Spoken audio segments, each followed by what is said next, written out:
بسم الله الرحمن الرحيم عما يتساءلون عن النبأ العظيم الذي هم فيه مختلفون كلا سيعلمون ثم كلا سيعلمون ألم نجعل الأرض مهادا والجبال أوتادا وخلقناكم أزواجا وجعلنا نومكم سباتا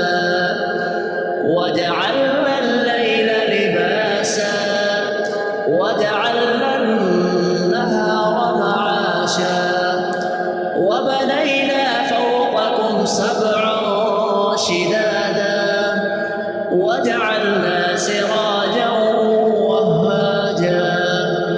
وأنزلنا من المعصرات ماء ثجاجا لنخرج به حبا ونباتا وجنات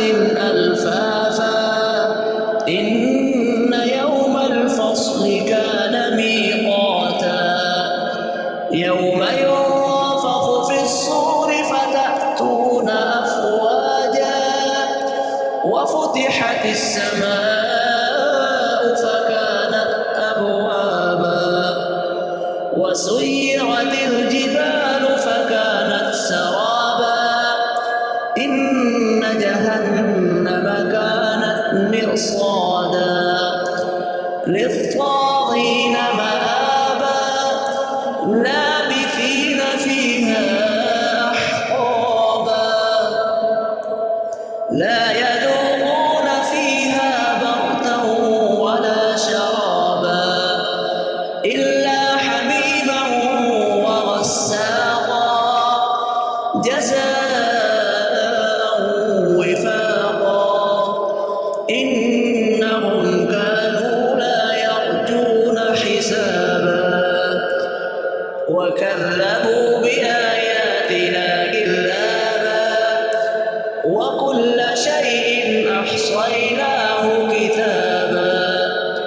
فذوقوا فلن نزيدكم إلا عذابا إن للمتقين مفازا حدائق وأعنابا وكواعب أترابا وكأسا دهاقا لا يسمعون فيها لغوا ولا كذابا جزاء من ربك عطاء حسابا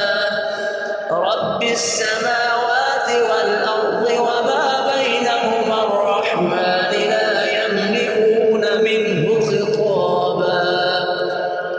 يوم يقوم الروح والملائكة صفا لا يتكلمون إلا من أذن له الرحمن وقال صوابا ذلك اليوم الحق فمن شاء اتخذ إلى ربه مآبا إنا